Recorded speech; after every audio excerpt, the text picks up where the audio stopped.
欢迎来到新闻频道。当您订阅频道时，演员们会很高兴。谭松韵兰香如故造型引争议，一场从甜妹到卧底的演技破局。兰香如故开播后，一场围绕谭松韵造型的网络争议迅速发酵。当剧照公布时，有网友发现谭松韵在剧中的造型似乎被两位女配李梦正和惠子艳压，这让不少粉丝暗暗担心。更有人翻出谭松韵近3年的古装路透图，发现她在《锦心似玉蜀锦人家》和《兰香如故》3部剧中都穿着相似的明代服饰，造型师仿佛在玩消消乐淡色交领短袄配素色马面裙，头发永远梳着低盘发，插2朵仿真绒花。这场看似关于美丑的视觉争议，实则暗藏着更为复杂的博弈。当观众还在比较谁的衣服更华丽，谁的妆容更精致时，谭松韵已在这场舆论风暴中悄然拉开了一场职业生涯中关键的转型之战。那个曾经在《最好的我们》里让无数人心动的耿耿，那个在《锦衣之下》中灵动狡黠的袁今夏，这次选择撕下甜妹天花板的标签，踏入了一条更为险峻的表演之路。回顾谭松韵的演艺生涯，少女感几乎是刻在她名字旁的注脚。从《最好的我们》里元气满满的耿耿，到《锦衣之下》中机智勇敢又带点小俏皮的女捕快袁今夏，她凭借标志性的梨涡和天然去雕饰的灵动气质，成为了观众心中公认的国民妹妹。即使在34岁时，她穿粉色连衣裙仍被夸像宫崎骏动画里的公主，这份天赋确实让人羡慕不来。但天赋有时也会成为桎梏，当观众习惯将她与甜妹标签牢牢绑定，任何跳出舒适区的尝试都可能引发不适。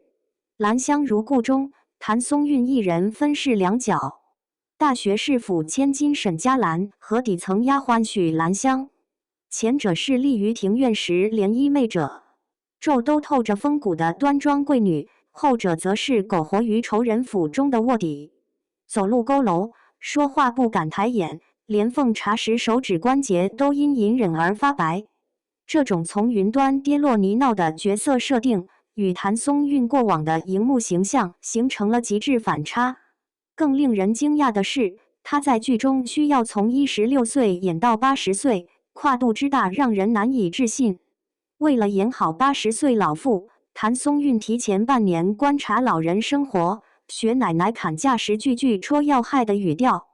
记下择菜时关节僵硬的弧度，甚至说话前先顿半秒捋袖口的小动作。老年妆每次要画6-7小时，当她顶着满脸皱纹和老年斑出现在片场，连对手演员刘学义都感慨，他看你的眼神像活过一辈子的人。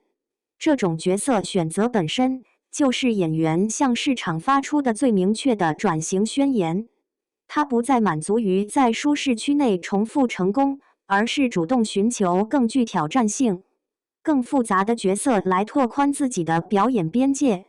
造型争议的背后，实则是2种逻辑的激烈碰撞。从剧组视角看，谭松韵在《兰香如故》中的造型设计遵循着严格的人设贴合原则。作为整部剧的核心女主，她的造型变化暗合了角色的人生轨迹。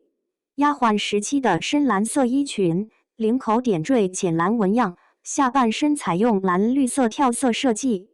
既避开了纯色的单调，又不会显得过于浮夸，恰到好处地凸显了丫鬟身份的质朴。发间仅点缀几朵粉紫色小花和红绳，没有过多华丽装饰，却透着一股底层少女的鲜活感。当家主母时期的湖绿色衣裙，外搭米色狐毛外衣，头发上点缀白、绿2色玉质小花，简约雅致，没有堆砌过多珠宝。这种低调简约的设计，可能更贴合角色历经磨难后沉稳内敛的心境。有工作人员透露，造型师追求的是越品越有味道的质感，期待谭松韵用演技赋予这套造型更多灵魂。然而从观众视角看，情况截然不同。习惯了谭松韵明亮、娇俏、突出形象的观众，尤其是那些因《最好的我们》以家人之名等剧成为他粉丝的人群，对他的视觉期待已经形成固定模式。当看到他在剧中素净，甚至略显灰头土脸的造型时，第一反应往往不是这个角色像不像，而是谭松韵本人美不美。这种认知差异导致了一个有趣的现象，部分网友惋惜失去了标志性的少女感，直言还是更想看她演甜妹，但更多人被造型的真实感和演技打动。评论区里这才是演员该有的样子，比起造型，眼神里的戏更打动人等声音逐渐占据主流。甚至有观众分享，自家长辈看到他的老年妆照片后，问这是哪个老戏骨，得知是谭松韵后直呼太逼真了。争议的本质是角色本位创作思维与明星本位观赏习惯的一次正面碰撞。剧组试图通过造型强化角色的身份感和命运感，而部分观众仍在用评价明星时尚表现的标准来审视剧中造型。抛开造型争议，真正决定谭松韵转型成败的关键，在于她能否用表演让观众忘记甜妹谭松韵，记住角色本身。《兰香如故》中，她正试图通过一系列扎实的表演细节，完成这场艰难的破局。眼神戏的转变最为明显。曾经的谭松韵，眼神灵动清澈，如《最好的我们》中耿耿看向余怀时那种藏不住的喜欢，或是《锦衣之下》李元金下破案时闪着狡黠光芒的专注。而在《兰香如故》中，他的眼神变得深沉复杂，暗藏冰茶。雨中跪戏那一幕，身体在冷雨中抖如筛糠，眼底却烧着复仇的火焰。这种极致的反差让导演喊卡后全场静默3秒。肢体语言的收放同样值得关注。为了塑造一个背负秘密，在压抑中求生存的古代底层女性，她采用了更为内敛、克制的表演方式。走路时微微佝偻的肩膀，说话时刻意压低的声线，甚至奉茶时手指关节因过度用力而泛白的细节，都在无声地诉说着角色的隐忍与挣扎。这与他过往外放式的表演形成了鲜明对比。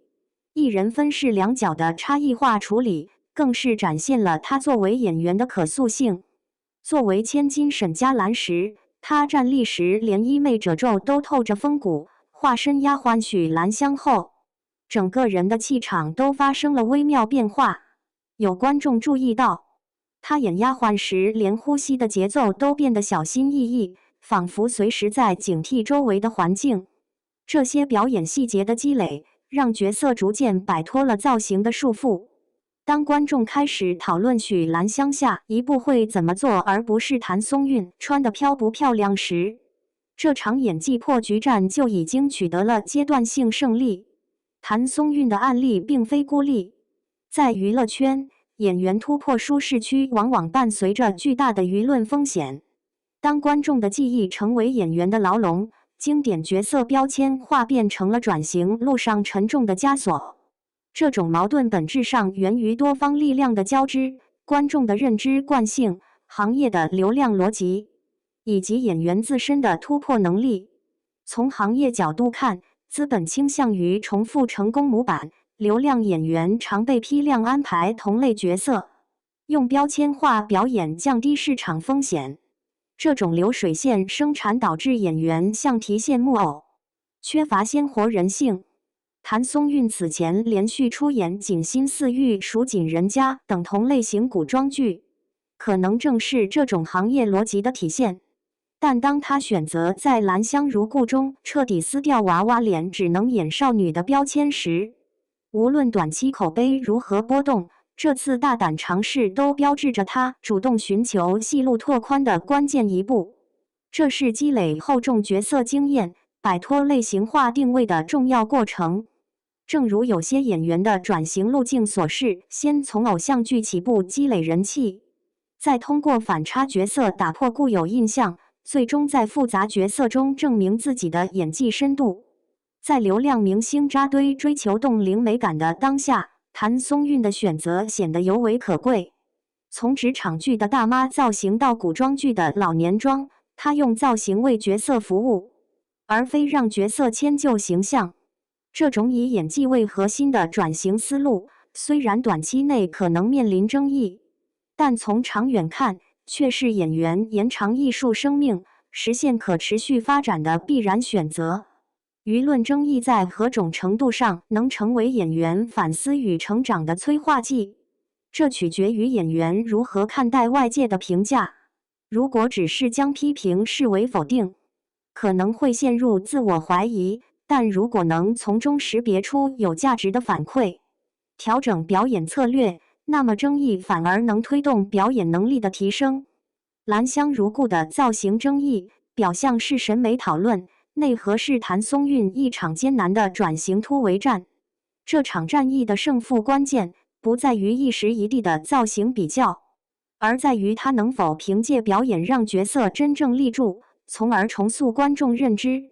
当白发苍苍、佝偻着背的许兰香坐在宗祠太师椅上，用古井深潭般的眼神望向远方时，